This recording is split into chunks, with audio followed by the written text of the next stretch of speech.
hombres que sembraron el pánico en Colombia durante los años 80 continúan caminando entre nosotros. Cambiaron sus nombres, sus rostros, sus vidas por completo. Uno predica la palabra de Dios en una pequeña iglesia española. Otro reside en una mansión en Barcelona bajo una identidad falsa. Y el tercero cumple cadena perpetua en una prisión estadounidense por crímenes que tal vez no cometió. Son los últimos sicarios vivos de Pablo Escobar, hombres que ejecutaron las órdenes más sangrientas del cartel de Medellín y que hoy, décadas después, han logrado lo que parecía imposible: escapar tanto de la justicia como de la venganza. Esta es la historia de cómo los tres asesinos más buscados de Colombia desaparecieron a plena vista y lo que sabemos sobre sus paraderos actuales. Colombia, diciembre de 1993. El cuerpo de Pablo Escobar yace sobre un tejado en Medellín. La caída del líder del cartel de Medellín marca el fin de una era sangrienta. Las autoridades celebran. Los periódicos anuncian el fin del narcoterrorismo y la población respira aliviada. Fuentes oficiales indican que Pablo Escobar Gaviria falleció en la ciudad de Medellín. Antes de seguir con este apasionante video, no olvides suscribirte a nuestro canal Soldado Criminal si no quieres perderte ninguna novedad sobre el mundo del crimen. Continuamos. Regresamos a la noticia del día: la muerte del narcotraficante Pablo Escobar. Pero algo inquietante ocurre en las semanas siguientes. Los principales sicarios de Escobar, aquellos hombres que ejecutaron sus órdenes más atroces, comienzan a desaparecer uno a uno. No desaparecen porque hayan sido eliminados, desaparecen porque se convierten en fantasmas. Cambian sus identidades, modifican sus rostros con cirugías, cruzan fronteras con documentos falsos y se esfuman del radar de las autoridades. Algunos se entregan temporalmente, cumplen condenas sorprendentemente cortas y luego vuelven a desaparecer. Otros nunca son capturados. La pregunta que ha intrigado a investigadores durante décadas es: ¿cómo lograron estos hombres responsables de cientos de homicidios desaparecer tan eficazmente? ¿Qué redes de protección los mantienen ocultos? Y lo más inquietante, ¿dónde están ahora? Durante años, las autoridades colombianas y estadounidenses han seguido pistas, rumores y testimonios para localizar a estos tres hombres, pero la información es contradictoria. Un informe sitúa a uno de ellos como pastor de una iglesia en España. Otro documento confidencial sugiere que uno vive bajo protección gubernamental, con identidad falsa. Y el tercero, quizás el caso más polémico, permanece en una prisión de máxima seguridad en Estados Unidos, posiblemente condenado por un crimen que no cometió. Lo que hace este caso particularmente desconcertante es que estos hombres no son figuras anónimas. Fueron rostros conocidos, temidos en su época. Sus fotografías circularon en periódicos y carteles de Se Busca. Sus nombres eran pronunciados en voz baja por miedo a represalias y, sin embargo, lograron desvanecerse. Hoy, tras una investigación exhaustiva de archivos desclasificados, testimonios de exagentes y documentos filtrados, podemos reconstruir no solo quiénes fueron estos tres sicarios, sino también seguir su rastro hasta sus posibles ubicaciones actuales. Esta es la historia de los últimos supervivientes del imperio criminal más sangriento de la historia reciente de Latinoamérica y cómo han logrado vivir una segunda vida mientras las familias de sus víctimas siguen esperando justicia. Para entender cómo estos tres hombres llegaron a convertirse en los sicarios más temidos de Colombia, debemos retroceder a la Medellín de finales de los años 70 y principios de los 80.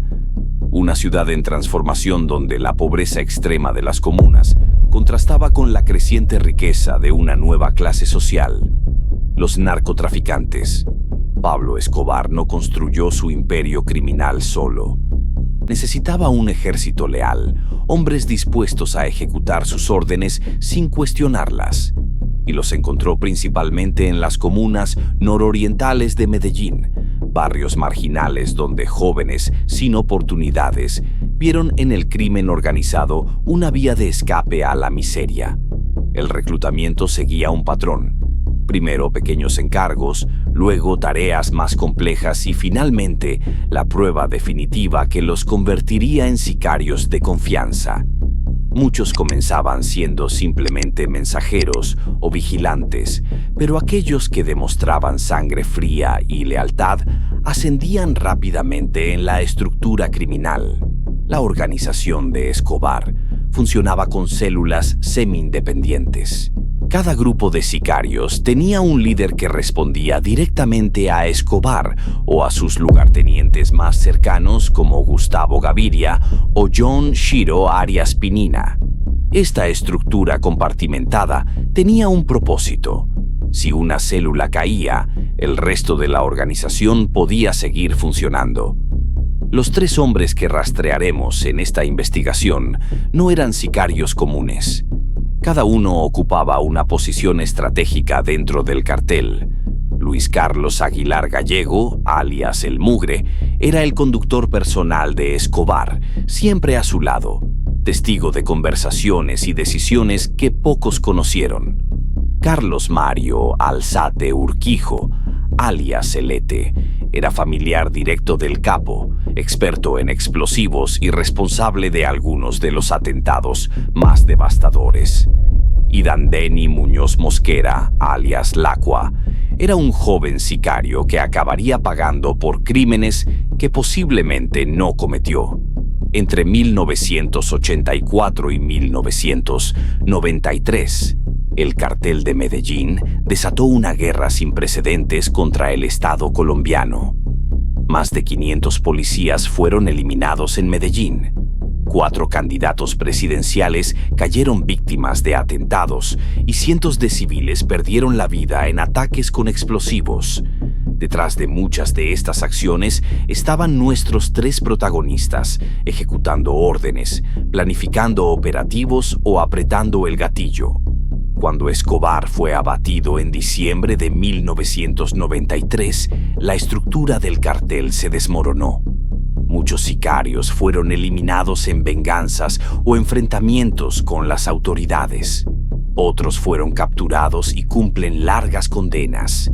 Pero estos 3 hombres, a pesar de tener expedientes criminales extensos y ser buscados internacionalmente, lograron evadir la justicia o, en algunos casos, cumplir condenas sorprendentemente leves antes de desaparecer nuevamente. ¿Cómo lo lograron? La respuesta está en una combinación de factores: acuerdos con fiscales a cambio de información, protección de antiguos socios que llegaron a posiciones de poder, uso de fortunas ocultas para comprar nuevas identidades y un sistema judicial que en la Colombia de los años 90 estaba sobrepasado por la magnitud del problema del narcotráfico. El primer sicario que rastrearemos es Luis Carlos Aguilar Gallego, alias El Mugre. Su apodo no hacía justicia a su verdadera naturaleza. Lejos de ser desaliñado, Aguilar era meticuloso, calculador y poseía una habilidad que lo hizo indispensable para Escobar. Era un conductor extraordinario, capaz de maniobrar motocicletas y automóviles a velocidades vertiginosas por las calles de Medellín. El Mugre era cualquier escolta, nos explica un exagente del bloque de búsqueda que prefiere mantener su identidad en reserva. Era el hombre que siempre estaba al lado de Escobar. Si Pablo entraba en contravía a 100 kilómetros por hora, el Mugre lo seguía sin pestañear. Si tenían que escapar por callejones estrechos, él encontraba la ruta. Era su sombra. El apodo de El Mugre surgió porque llamaba a sus compañeros y colegas de esa forma. ¿Qué hubo, Mugre? La primera vez que se relaciona oficialmente a Luis Carlos con el narcotráfico fue cuando su nombre estuvo involucrado en la compra de un avión que tendría como objetivo el transporte de sustancias ilegales en 1988, pero se dice que fue contratado por Escobar mucho antes y se convirtió en uno de sus escoltas de confianza. Esta cercanía física con Escobar le dio a Aguilar un conocimiento privilegiado. Estaba presente en reuniones cruciales. Conocía las casas seguras, los túneles de escape, los contactos. Y aunque su función principal era la de conductor y escolta, los archivos judiciales lo vinculan a numerosos homicidios de policías durante la época en que Escobar ofrecía recompensas por cada agente eliminado. Según anécdotas de John Jairo Velázquez, alias Popeye, otro sicario de Escobar, el Mugre era el compañero de Escobar en el fútbol. Organizaba los partidos entre colegas en la Hacienda Nápoles y en la Catedral e incitaba a los otros sicarios a entrarle duro y quitarle la pelota al patrón sin miedo. Dentro del cartel, uno de los mejores amigos de El Mugre era Otoniel González, alias Otto. Mientras Otto era alguien amargado y con seriedad constante, El Mugre siempre tenía una sonrisa en su rostro y era muy amable. No fumaba ni tomaba. Un hombre muy alegre, un hombre que no consumía licor, que no usaba drogas, un asesino letal, un hombre muy fuerte dentro del cartel de Medellín, un hombre muy apuesto, muy bien presentado y su característica era que siempre estaba sonriendo. En 1991, cuando Escobar negoció su entrega al gobierno colombiano para ser recluido en la prisión de la Catedral, El Mugre fue uno de los pocos hombres que lo acompañaron en su encierro voluntario. La justicia en estos momentos históricos de entrega de armas de los guerrilleros y de pacificación de la patria no podía permanecer indiferente frente a los anhelos de paz de la enorme mayoría del pueblo de Colombia, Pablo Escobar Gaviria. Y cuando Escobar escapó de la Catedral en julio de 1992, Aguilar fue parte fundamental del plan de fuga. Lo que mucha gente no sabe, continúa nuestro informante, es que El Mugre se entregó nuevamente a las autoridades poco después de la fuga. Estaba cansado, temía por su vida. Los Pepes, perseguidos por Pablo Escobar, lo tenían en la mira. Aguilar cumplió una condena de 9 años en la cárcel de Itagüí. Salió en libertad condicional en 2001 y aquí es donde su rastro comienza a difuminarse. Algunos reportes lo sitúan viajando a Argentina, donde supuestamente sufrió una tragedia personal, la pérdida de una hija. Este golpe, según testimonios, provocó una transformación profunda en él. La última información confiable que tenemos, nos dice un investigador de la Fiscalía colombiana, es que se convirtió en pastor de una iglesia evangélica en la ciudad de Murcia, España. Cambió su nombre, su apariencia, pero algunas personas que lo conocieron en el pasado aseguran haberlo reconocido predicando. Luis Carlos Aguilar Gallego abandona el sobrenombre de El Mugre. ¿Por qué? Porque ha encontrado el verdadero camino. Hoy en día es un hombre de Dios. Ya es un pastor cristiano. El segundo sicario en nuestra lista es Carlos Mario Alzate Urquijo, alias Elete. Su caso es particularmente interesante porque era primo segundo de Pablo Escobar. La abuela de Elete, María Gaviria Berrío, era hermana de Hermilda de los Dolores Gaviria Berrío, la madre de Escobar, es decir, Catalina Urquijo Gaviria, la madre de Elete, era prima hermana de Pablo Escobar y Gustavo Gaviria. Esta conexión familiar le dio un estatus especial dentro del cartel, pero también lo convirtió en un objetivo prioritario para las autoridades tras la muerte del capo. Elete era un sicario común. Había comenzado estudios universitarios en biología marina antes de unirse al negocio familiar. Esta formación académica parcial le dio herramientas que aplicó de manera macabra en su carrera criminal. Era metódico, analítico y extremadamente efectivo. Muchos allegados afirman que Elete era alguien demasiado amable, atento y descomplicado. Su hermana, Lía Urquijo, habría estado casada con el hermano de Pablo, Roberto Escobar Elito, reforzando aún más los lazos familiares con el capo. Elete fue el cerebro detrás de algunos de los atentados más devastadores del cartel, explica un exfiscal que investigó sus casos. El atentado al edificio del DAS en 1989 fue planeado por él hasta el último detalle. Contrató a un habitante de calle para conducir un vehículo cargado con explosivos. Le dijo que activara la radio para recibir instrucciones, pero esa radio era en realidad el detonador. A finales de julio yo me autoincrimino y asumo la responsabilidad del atentado del avión de Avianca. Carlos Mario era subordinado de John Jairo Arias, alias Pinina, y a su vez era el líder de un subgrupo de sicarios en la zona de Buenos Aires, Medellín. Participó en la mayoría de los atentados más sangrientos del cartel, como el atentado al avión de Avianca, el bus bomba al edificio del DAS, entre otros. Alzate se entregó a las autoridades en 1993, en un momento en que el gobierno colombiano ofrecía beneficios judiciales a quienes colaboraran con la justicia y colaboró extensamente. Confesó su participación en múltiples atentados, proporcionó información sobre otros miembros del cartel y como resultado recibió una condena reducida de solo 8 años. Durante su entrega a la fiscalía, Elete llegó acompañado de 3 abogados. El almuerzo fue pollo asado y Elete invitó a todos, incluyendo a la fiscal Cruz Elena. Cuando en prisión había una sola cosa que desvelaba a Carlos Mario, su moto. Luego de su entrega en 1993, en una de sus viviendas en Medellín fue hallada una Harley Davidson que fascinó a las autoridades. Una máquina de 13 centímetros cúbicos con acabados de lujo y piezas en oro puro, valorada en 120 millones de pesos colombianos de la época. Al salir de prisión en 2001, Elete fue víctima de un atentado. Recibió 2 disparos en la región cervical, pero sobrevivió.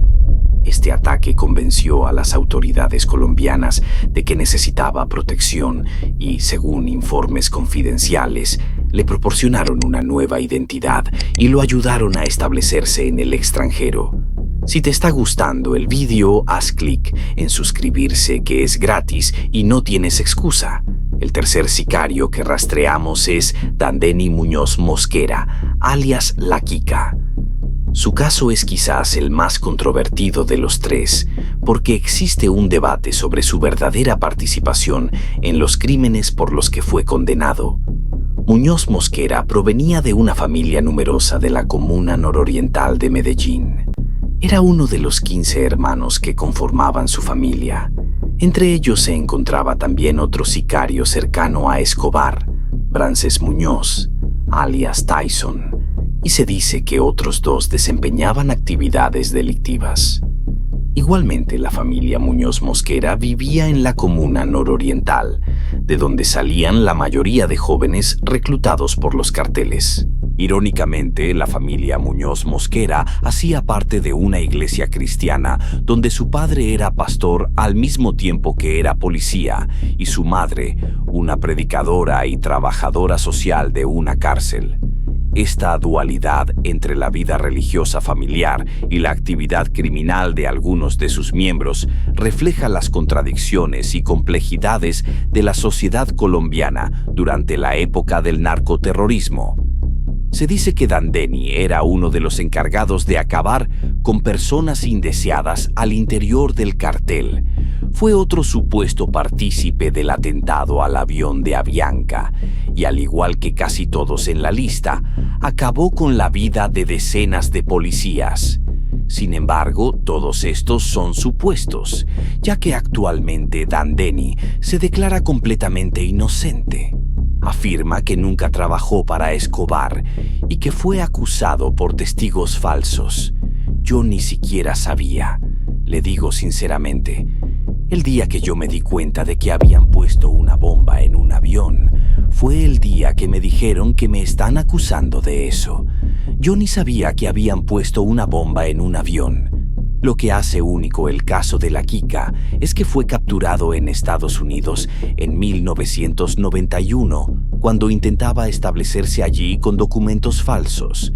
Inicialmente fue condenado a 6 años por falsificación, pero mientras cumplía esta condena, las autoridades estadounidenses lo acusaron de ser responsable del atentado al avión de Avianca en 1989, que causó la muerte de 110 personas, incluidos 2 ciudadanos americanos. Su caso ha causado revuelo porque es la única persona condenada por el atentado al avión de Avianca. Pero las investigaciones apuntan a que Dandeni no tiene nada que ver con dicho atentado. Nosotros presumimos que él no participó dentro del atentado del avión de Avianca. Encontramos que él no era explosivista en el cartel de Medellín. Encontramos que él no era una persona muy cercana a Pablo Escobar, declaró un investigador del caso. Que testificaron contra mí acerca de eso fueron todas personas que estaban en la cárcel y que querían un beneficio para poderse salir de los crímenes que habían cometido. Era ninguna persona que en realidad tuviera conocimiento de nada de eso. La Kika fue capturado por autoridades colombianas en 1989, pero se dio a la fuga en 1991. Yo me volé la cárcel en Bogotá.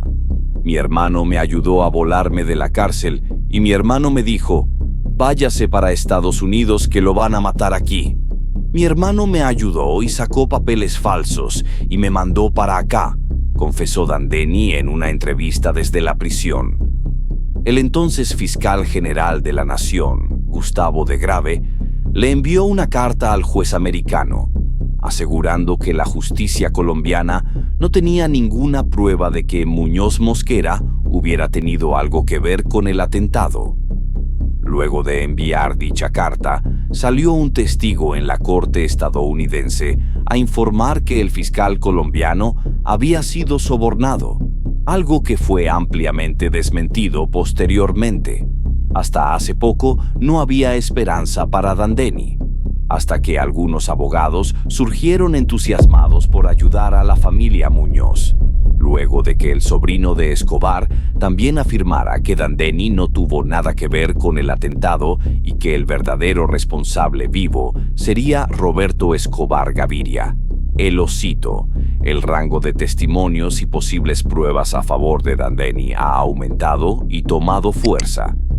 El asesino de esas 110 personas, 107 del aire, 3 en tierra, el avión de Avianca llama a Roberto de Jesús Escobar Gav.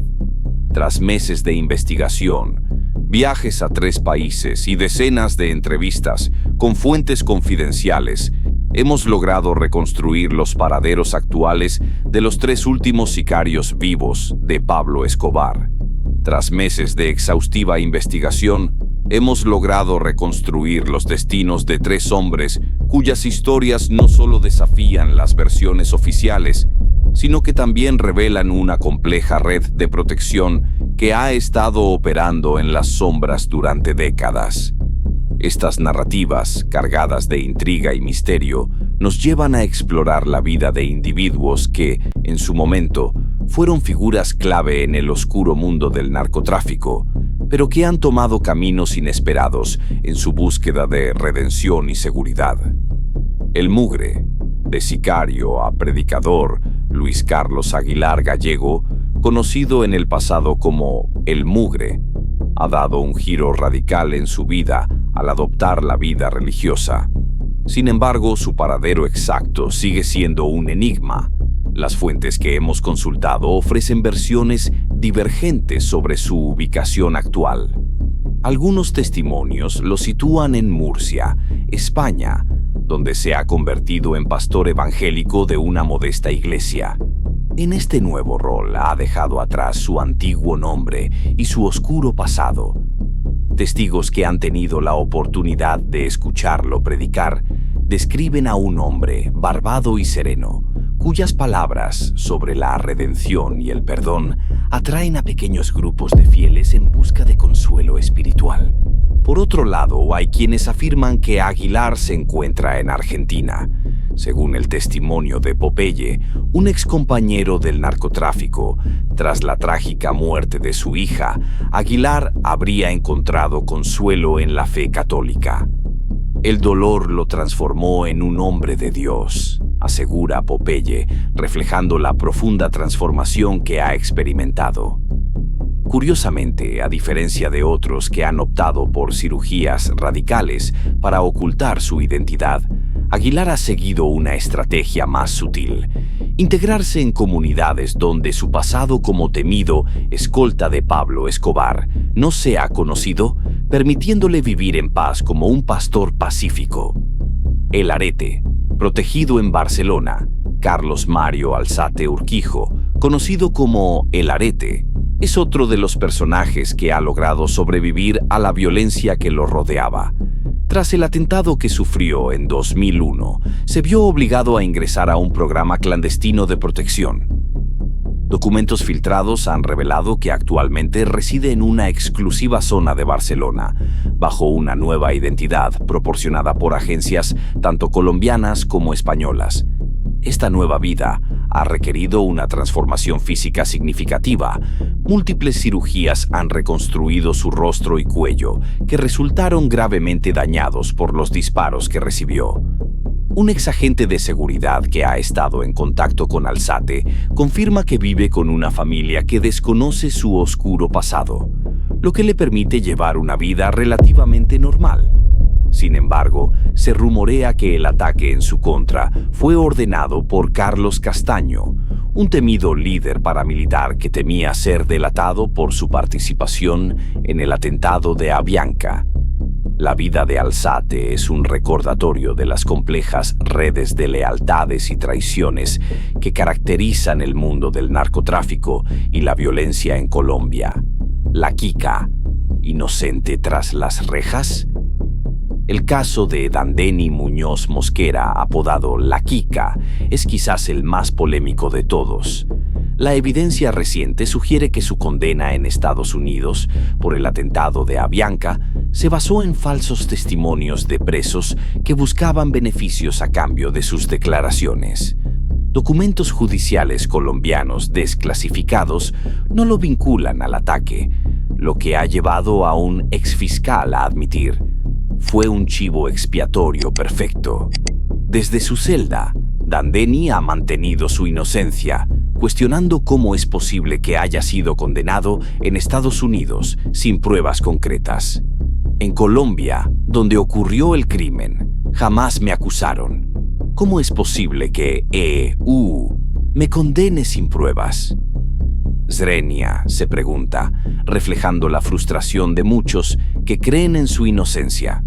Incluso abogados y familiares de Pablo Escobar han expresado su apoyo a Dandeny, señalando a Roberto "el Osito" Escobar como el verdadero responsable del atentado.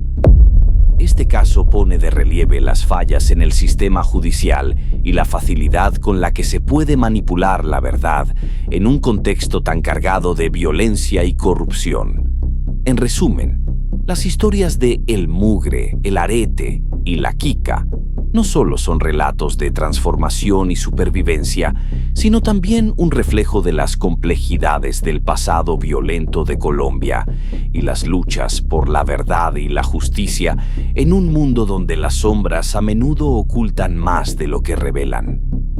Las historias de estos tres hombres son un reflejo profundo de las paradojas que rodean los conceptos de justicia y redención en un contexto marcado por la violencia y el sufrimiento. Cada uno de ellos representa un aspecto diferente de esta compleja realidad, donde las decisiones del pasado y las circunstancias del presente se entrelazan de maneras inesperadas. El pastor, quien una vez fue conocido como El Mugre, busca el perdón tras décadas de violencia y dolor. Su transformación de sicario a predicador evangélico es un testimonio de la capacidad humana para cambiar y buscar la redención, incluso después de haber estado inmerso en un mundo de sangre y muerte. Sin embargo, su búsqueda de absolución no es sencilla. está marcada por el peso de sus acciones pasadas y la necesidad de reconciliarse con un pasado que lo persigue. En su corazón, anhela que su nueva vida como pastor le permita no solo encontrar paz, sino también ofrecer un mensaje de esperanza a aquellos que aún sufren las consecuencias de la violencia. Por otro lado, el protegido, Carlos Mario Alzate Urquijo, vive en una libertad que es, en muchos sentidos, ilusoria. Aunque ha logrado escapar de la amenaza de muerte que lo acechaba, su vida bajo una identidad falsa es un recordatorio constante de que la libertad puede ser una prisión en sí misma. La necesidad de ocultar su verdadero ser y el temor de ser descubierto lo acompañan en cada paso que da. Su historia plantea preguntas sobre la naturaleza de la protección y la seguridad. ¿Es realmente libre quien vive con el miedo constante de ser encontrado? Su existencia es un testimonio de las complejidades de la vida en un mundo donde la violencia y la traición son moneda corriente. Finalmente, Dandeni Muñoz Mosquera, conocido como La Quica, clama inocencia desde una celda en un país extranjero. Su situación es emblemática de las injusticias que a menudo se perpetúan en sistemas judiciales que no siempre buscan la verdad. Atrapado en un laberinto de acusaciones y testimonios falsos, su voz resuena con la desesperación de aquellos que han sido víctimas de un sistema que parece haber olvidado el principio fundamental de la justicia, la presunción de inocencia. Su lucha por demostrar su inocencia es también una lucha por la dignidad y el reconocimiento de su humanidad. En un contexto donde las vidas de muchos han sido destruidas por decisiones arbitrarias, para las víctimas de la violencia, el dolor persiste y las cicatrices de la guerra siguen abiertas. Las historias de estos tres hombres, aunque marcadas por la búsqueda de redención y la lucha por la verdad, no pueden borrar el sufrimiento de aquellos que han perdido a seres queridos o han sido afectados de manera irreversible por la violencia. Mientras tanto, estos tres ancianos, cargando secretos imborrables, se convierten en los últimos testigos de una guerra que Colombia aún intenta superar. Su existencia es un recordatorio de que el pasado no se puede olvidar fácilmente y que las heridas de la historia requieren tiempo y esfuerzo para sanar. La pregunta que queda en el aire es: ¿merecían segundas oportunidades? Esta interrogante, como la historia misma y sus víctimas, aún espera respuesta. En un país que busca reconstruirse y sanar, es fundamental reflexionar sobre la naturaleza de la justicia, la redención y la capacidad de las personas para cambiar. La historia de Colombia está llena de matices y contradicciones, y solo a través de un diálogo honesto y una búsqueda genuina de la verdad se podrá avanzar hacia un futuro más justo y pacífico. Y así concluye la extraordinaria historia de los últimos sicarios de Pablo Escobar. Tres destinos marcados por la violencia, el poder y una huida que desafió toda lógica. Un hombre convertido en pastor, otro viviendo bajo identidad falsa y un tercero tras las rejas, posiblemente pagando por crímenes que no cometió. ¿Qué opinas tú? ¿Crees que estos hombres merecieron una segunda oportunidad? ¿O la justicia quedó incompleta para sus víctimas? Déjanos tu opinión en los comentarios. Queremos leer tus reflexiones. Si te fascinó esta investigación, no olvides suscribirte y activar la campanita para no perderte nuestros próximos documentales. Cada like ayuda a que más personas descubran estas historias ocultas. Hasta el próximo video, donde seguiremos explorando los misterios que el tiempo no ha podido borrar. El pasado nunca muere, solo se esconde a plena vista.